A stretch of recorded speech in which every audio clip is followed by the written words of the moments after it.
पीले दांत वाली बहू। रंजना कभी ब्रश नहीं करती थी।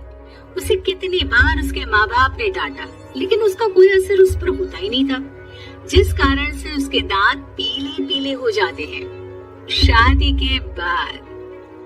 अरे बहू, वैसे तो तुझ में कोई कमी नहीं है, पर तेरे दांत इतने पीले कैसे हैं बेटा? कैसे है मतलब? कोई सर्जरी थोड़ी ना कराई है। वो तो क्या नाम, मैं ब्रश नहीं करती थी तो पीले हो गए। अब क्या करूं? आप कहे तो लाल करवा लूं या फिर काले? यार ये क्या है, क्यों माँ से लड़ रही हो? लड़ रही हूँ? अरे मैं लड़ रही हूँ या ये बोल रही है कि दांत पीले हैं, पीले। अरे तपस्या थोड़ी ना की है इन्हें पीले करने के लिए। बकायदा ब्रश नहीं किया है 20 साल तक, तब जाकर। कैसी बात कर रही हो? ये उस वक्त तो पीले नहीं थे जब हम लोग तुम्हें देखने आए थे। अरे तब साफ करवा लिया होगा डेंटिस्ट के पास जाकर। अब देखो कैसे पीले पीले लग रहे हैं। रंजना सास की तरफ गुस्से से देखती है। फिर शुरू हो गए पीले पीले पीले। अरे पीले तो तब भी थे जब मेरे हाथ का रसगुल्ला उड़ा उड़ा कर खा रही थी और बोल रही थी, लड़की नहीं गुणों का खजाना दे रहे भाई साहब। अब वो लोग करते भी तो क्या करते, पीले दांत वाली बहू पल्ले पड़ी थी तो झेलना तो था ही। एक दिन कीर्तन में रंजना गाना गा रही थी। अरे कमला बहन, माँ का द्वार है, यहाँ तो सब शुद्ध होकर आता है, फिर अपनी बहू को ब्रश भी नहीं करवाती तुम।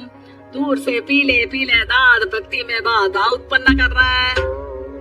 और कोई 2 साल के बच्ची थोड़ी ना लेकर आई हूँ मैं बहू बनाकर। अच्छी खासी लड़की है, अरे कैसे करवाऊं ब्रश?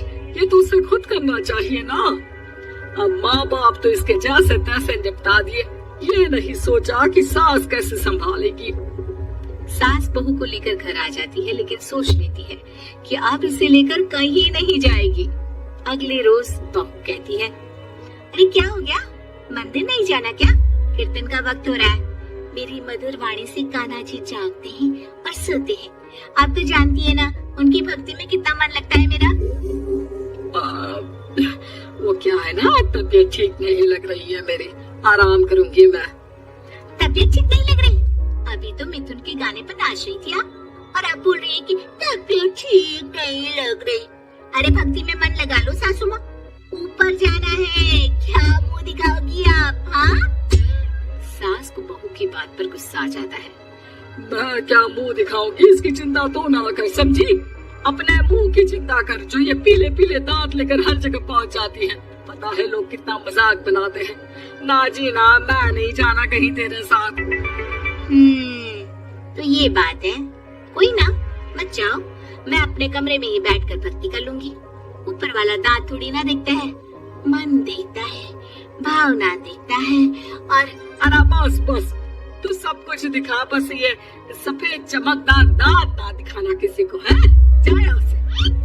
बहू को सास की बात का कोई फर्क नहीं पड़ता।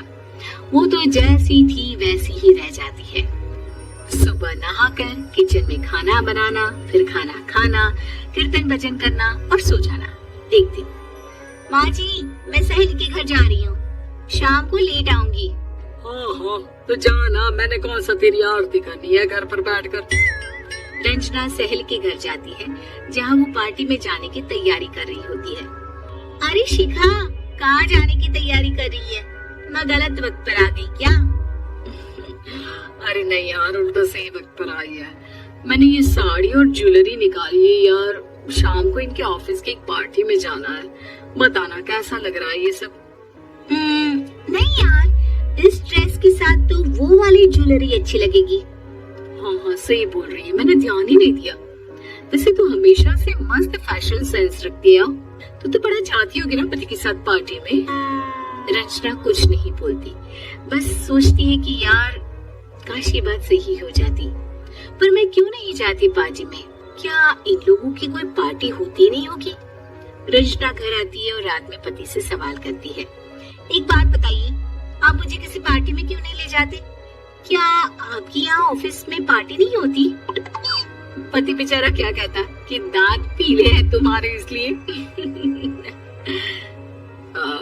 अरे कोई पार्टी होती नहीं हम लोगों के ऑफिस में, तो कहाँ से लेकर जाऊं?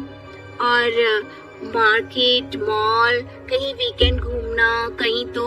अरे यार, सारे हफ्ते में एक छुट्टी मिलती है, तो सोचता हूँ कि आराम ही कर लूं। क्यों? रंजना मन मार के रह जाती है।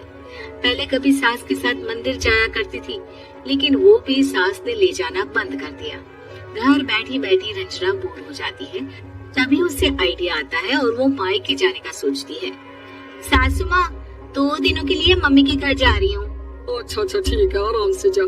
और हाँ, माँ से कुछ अच्छी आदत सीख कर आना कि कैसे शरीर के हर भाग की तरह दांतों की सफाई भी जरूरी होती है, समझी? शुरू हो गई ना आप? वो लोग आपकी तरह नहीं है कि छोटी छोटी बात का पतंगड़ बना दे। उन लोगों के लिए मैं मायने रखती हूँ, ना कि मेरे पीले पीले दांत।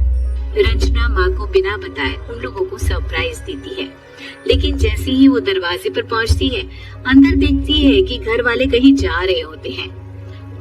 माँ, काश रंजना दीदी के दांतों वाली प्रॉब्लम नहीं होती, तो वो भी हम लोगों के साथ चलती ना बुआ जी की बेटी की शादी में। हाँ बेटा, लेकिन अब उसे कौन समझाए कि उसको उसके पीले दांत नहीं दिखते, लेकिन उसके आसपास के लोगों को कितना एम्बैरेसिंग फील कराते हैं। मुझे तो कितनी बार उसके स्कूल की टीचर ने शिकायत की कि उसके साथ कोई लड़की बैठना भी नहीं चाहती, और ना ही कॉलेज में कोई उससे बात करना चाहता था। लेकिन पता नहीं क्यों उसे ये बात समझ में ही नहीं आती। कोई कमी नहीं है उस लड़की में, बस यही के दांत पीले हैं।